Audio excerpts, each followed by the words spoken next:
तुम दोनों मूवी देखने अकेले जाना। इससे तुम्हें एक साथ वक्त बिताने का मौका मिलेगा और अपने दिल की बात कहने का भी। लेकिन कुछ नहीं। तुम्हें अपने दिल की बात कल उसे कहनी ही होगी।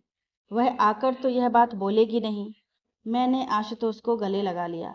धन्यवाद आशुतोष। ओह रहने दे, तेरी शादी में भांगड़ा करना है, बस इसीलिए ऐसा कर रहा हूँ। ये कहकर आशुतोष हंसने लगा। आज रविवार था और आशुतोष का प्लान कामयाब हो चुका था।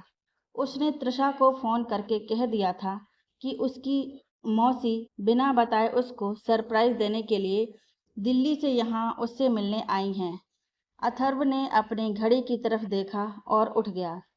आज रविवार था तो समय की कोई पाबंदी नहीं थी।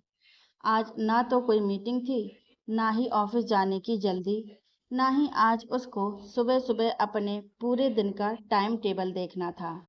अथर्व की नौकरानी आज छुट्टी पर थी, या फिर ये कहा जाए कि हो सकता है अथर्व नहीं चाहता था कि आज कोई भी उसको डिस्टर्ब करे। अथर्व ने खुद अपने लिए कॉफ़ी बनाई और बालकनी में आकर बैठ गया। कॉफ़ी पीते पीते वह अपने बीते दिनों की याद में डूबता गया। अपना शहर और घर छोड़े उसे 3 साल हो चुके थे। ये नौकरी काफ़ी अच्छी थी, इसलिए उसने घर छोड़कर कानपुर आकर रहना ही बेहतर समझा था। वैसे यह एक बहाना था। सच्चाई तो यह थी कि वह अपनी पुरानी यादों को छोड़कर कानपुर आ गया था। उसकी पहली नौकरी अपने ही शहर लखनऊ में थी। वहाँ ऑफिस में पहली बार वह तृषा से मिला था। ऑफिस में वह उसका पहला दिन था। वहाँ लंच से पहले का समय सब लोगों के साथ परिचय में ही बीता था। सब एक एक करके अपना नाम और पद बता रहे थे। एक बहुत प्यारी सी आवाज़ मेरे कानों में पड़ी। एक लड़की ने अपना हाथ मेरी तरफ बढ़ाते हुए कहा, हेलो, आई एम तृषा। सीधी सादी सी दिखने वाली तृषा में कोई खास बात तो थी, जिसकी वजह से मैं पहली ही मुलाकात में उसकी तरफ आकर्षित होता चला गया था। और मैंने उससे हाथ मिलाते हुए कहा, हेलो, आई एम अथर्व। हमारी बात इससे आगे नहीं बढ़ी थी। दूसरे दिन ऑफिस के कैफ़े एरिया में मैं अपने ऑफिस में बने नए दोस्त आशुतोष के साथ गया तो तृषा से मेरी दूसरी मुलाकात हुई। तृषा वहाँ खड़ी थी। आशुतोष ने उसकी तरफ देखते हुए कहा, तृषा, तुम भी हमारे साथ बैठकर लंच कर लो। तृषा हम लोगों के साथ बैठ गई। मैं चोरी चोरी तृषा को देख रहा था। मैंने पहले कभी किसी लड़की को इस तरह देखने की कोशिश नहीं की थी। मेरे और तृषा के घर का रास्ता एक ही था। हम दोनों एक साथ ही ऑफिस से घर के लिए निकलते थे। उस समय मेरे पास अपनी बाइक तक नहीं थी, तो बस में तृषा के साथ सफ़र करने का मौका मिल जाता था। रास्ते में हम बहुत सारी बातें करते हुए जाते थे, जिससे हमें एक दूसरे के बारे में काफ़ी कुछ जानने को मिला था। वह अपने जीवन में कुछ करना चाहती थी, सफलता पाना चाहती थी। उसके सपने काफ़ी बड़े थे। मुझे अच्छा लगता था उसकी बातें सुनना। धीरे धीरे मैं और तृषा एक दूसरे के साथ ज़्यादा वक्त बिताने लगे। शायद तृषा भी मुझे पसंद करने लगी थी, ऐसा मुझे लगता था। कल रविवार को तुम लोगों का क्या प्लान है? एक दिन मैं और आशुतोष जब ऑफिस की कैंटीन में बैठे थे तो तृषा ने बड़ी बेबाकी से आकर पूछा। कुछ खास नहीं, तृषा ने जवाब दिया। और तुम्हारा कोई प्लान हो तो बता दो अथर्व। तृषा ने मेरी तरफ देखते हुए कहा। नहीं, कुछ खास नहीं, तुम बताओ, मैंने कहा। कल मूवी देखने चलें? तृषा ने कहा। आइडिया अच्छा है, आशुतोष एकदम से बोला। तो ठीक है, तय हुआ। कल हम तीनों मूवी देखने चलेंगे, कहकर तृषा चली गई। देखो अथर्व, कल तुम अपने दिल की बात साफ साफ तृषा से बोल देना। मुझे लगता है कि तृषा भी तुम्हें पसंद करती है। आशुतोष ने एक सांस में यह बात बोल दी। मैं उसका चेहरा देखे जा रहा था। वह मेरा बहुत अच्छा दोस्त बन गया था। शायद अब वह मेरे दिल की बात भी पढ़ने लगा था। देखो, मैंने जानबूझकर हाँ बोला है और मैं कोई बहाना बनाकर कल नहीं आऊँगा। तुम दोनों मूवी देखने अकेले जाना। इससे तुम्हें एक साथ वक्त बिताने का मौका मिलेगा और अपने दिल की बात कहने का भी। लेकिन कुछ नहीं, तुम्हें अपने दिल की बात कल उससे कहनी ही होगी। वह आकर तो यह बात बोलेगी नहीं। मैंने आशुतोष को गले लगा लिया। धन्यवाद आशुतोष। ओह रहने दे, तेरी शादी में भांगड़ा करना है, बस इसीलिए ऐसा कर रहा हूँ। ये कहकर आशुतोष हंसने लगा। आज रविवार था और आशुतोष का प्लान कामयाब हो चुका था। उसने तृषा को फ़ोन करके कह दिया था कि उसकी मौसी बिना बताए उसको सरप्राइज़ देने के लिए दिल्ली से यहाँ उससे मिलने आई हैं, इसलिए वह मूवी देखने नहीं आ सकता। लेकिन हम उसकी वजह से अपना प्लान और मूड ख़राब ना करें, इससे उसको अच्छा नहीं लगेगा। तृषा मान गई और ना मानने का तो कोई सवाल ही नहीं था। मैं मन ही मन आशुतोष के दिमाग की दाद दे रहा था। मॉल के बाहर मैं तृषा का इंतज़ार कर रहा था। तृषा जैसे ही ऑटो से उतरी मैंने उसको देख लिया था। सफ़ेद सूट में वह बहुत खूबसूरत लग रही थी। मैं उसको बस देखे जा रहा था। उसने मेरी तरफ आकर मुझसे हाथ मिलाया और कहा, ज़्यादा इंतज़ार तो नहीं करना पड़ा? नहीं, मैं बस 25 मिनट पहले आया था, मैंने उसकी तरफ देखते हुए कहा। ओह, आई एम सॉरी, ट्रैफिक बहुत है आज, रविवार है ना इसलिए, उसने हंसते हुए कहा। हम दोनों ने मूवी साथ देखी, लेकिन मूवी बस वह देख रही थी। मेरा ध्यान मूवी पर कम और उस पर ज़्यादा था। मूवी के बाद हम दोनों वहीं मॉल के एक रेस्तरां में बैठ गए। तृषा मूवी के बारे में ही बात कर रही थी। मुझे तुमसे कुछ कहना है तृषा, मैंने तृषा की बात बीच में ही काटते हुए कहा। हाँ बोलो अथर्व, तृषा ने कहा। देखो, मैंने सुना है कि लड़कियों का दिमाग लड़कों से कुछ ज़्यादा होता है, लेकिन फिर भी मैं तुमसे कुछ कहना चाहती हूँ। अगर तुमको मेरी बात पसंद ना आए तो तुम मुझे साफ साफ बोल देना। और हाँ, इससे हमारी दोस्ती में कोई फ़र्क नहीं आना चाहिए। लेकिन बात क्या है, बोलो तो पहले, तृषा ने मेरी तरफ देखते हुए कहा। मुझे डर था कि कहीं अपने दिल की बात बोलकर मैं अपने प्यार और दोस्ती दोनों को ही ना खो दूँ। फिर आशुतोष की बात याद आई कि कम से कम एक बार बोलना ज़रूरी है, जिससे सच्चाई का पता चल सके। मैंने तृषा की तरफ देखते हुए अपनी पूरी हिम्मत जुटाते हुए आई लव यू तृषा, तुम मुझे बहुत अच्छी लगती हो। मेरी बात सुनकर तृषा एकदम अवाक रह गई। उसके चेहरे के भाव एकदम बदल गए। तृषा, कुछ तो बोलो। देखो, अगर तुम्हें बुरा लगा हो तो मैं माफ़ी चाहूँगा। जो मेरे मन में था और जो मैं तुम्हारे लिए महसूस करता हूँ वह मैंने तुमसे कह दिया। और यकीन मानो, आज तक यह बात ना तो मैंने कभी किसी से कही है और ना ही कहने का दिल किया। तृषा मुझे देखे जा रही थी और मेरी घबराहट उसकी नज़रों को देखकर बढ़ती जा रही थी। वह धीमी आवाज़ में बोली, मैं तुमसे नाराज़ हूँ। मैं उसकी तरफ एकटक देखे जा रहा था। मैं तुमसे नाराज़ हूँ इसलिए क्योंकि तुमने यह बात कहने में इतना समय लगा दिया और मुझे लगता था कि मुझे ही प्रपोज़ करना पड़ेगा।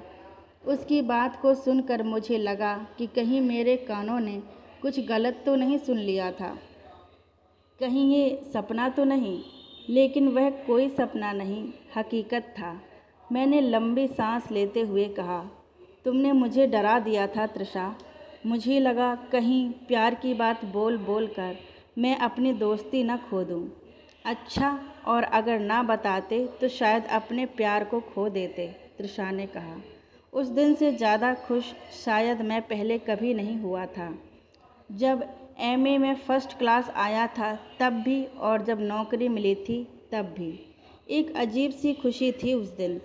तृषा और मैं घंटों मोबाइल पर बात किया करते थे और मौका मिलते ही एक दूसरे के साथ वक्त बिताते थे। उस दिन के बाद एक दिन तृषा ने मुझे बहुत खूबसूरत सा हार दिखाते हुए बाजार में कहा, देखो अथर्व, कितना प्यारा लग रहा है। मैंने कहा, तुमसे ज़्यादा नहीं। वह बोली, जनाब, ये मेरी खूबसूरती को और बढ़ा सकता है। उस वक्त मन तो था कि मैं उसको वह हार दिलवा कर उसकी खूबसूरती में 4 चांद लगा दूं, लेकिन मेरी सैलरी इतनी नहीं थी कि उसको वह हार दिलवा सकता। तृषा समझ गई थी। उसने मेरी तरफ देखते हुए कहा, इतना भी खूबसूरत नहीं है कि इस हार की इतनी कीमत दी जाए। लगता है अपने शोरूम के पैसे भी जोड़ दिए हैं। चलो अथर्व, चाय पीते हैं। मुझे तृषा की वह बात अच्छी लगी। वह खूबसूरत तो थी ही, समझदार भी थी। वक्त बीतता गया।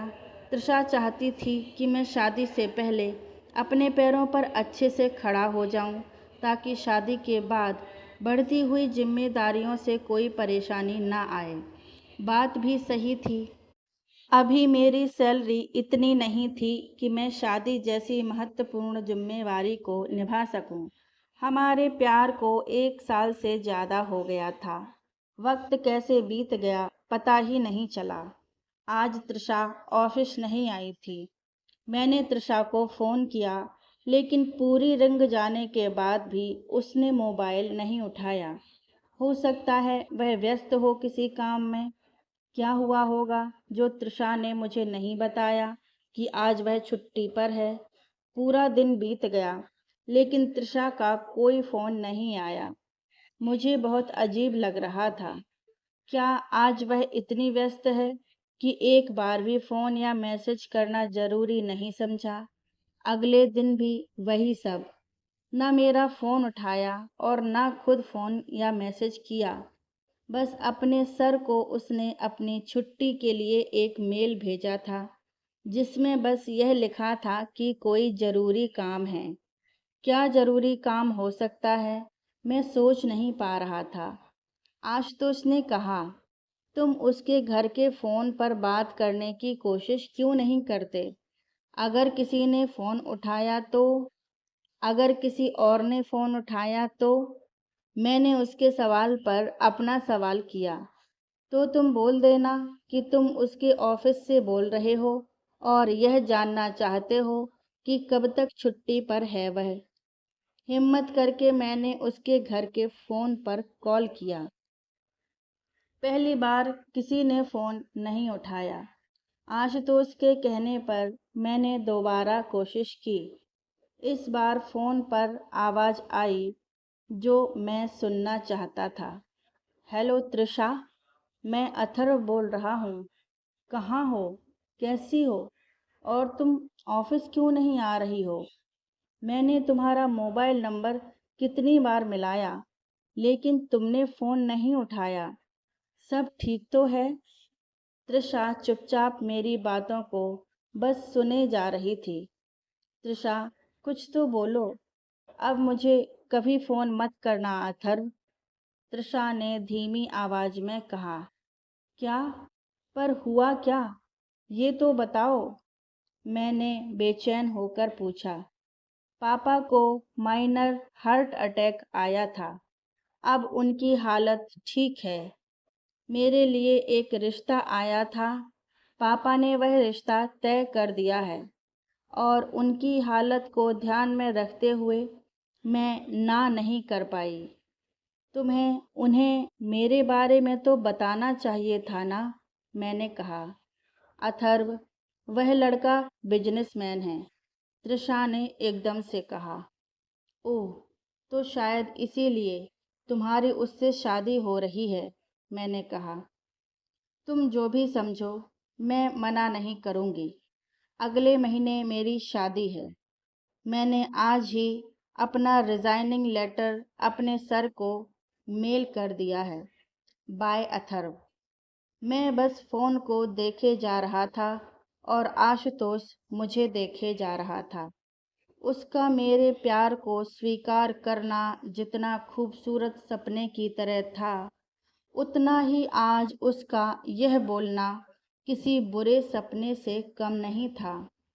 मैं चाहता था कि दोनों बातों में से सिर्फ एक ख्वाब बन जाए, लेकिन दोनों ही हकीकत थी। आज इस बात को पूरे 3 साल हो गए। उस दिन के बाद मैंने कभी तृषा को ना तो फ़ोन किया और ना ही उसने मेरा हाल जानने की कोशिश की। जिस दिन उसकी शादी थी, उसी दिन मुझे कानपुर की एक मल्टीनेशनल कंपनी से इस नौकरी का ऑफ़र आया था। यहाँ की सैलरी से दोगुनी सैलरी और एक फ्लैट, सब कुछ ठीक ही नहीं बल्कि एकदम परफेक्ट। आज जो मेरे पास है, अगर वह मेरे पास 3 साल पहले होता तो शायद आज तृषा मिसेस अथर्व होती। वक्त बदल गया और वक्त के साथ लोग भी।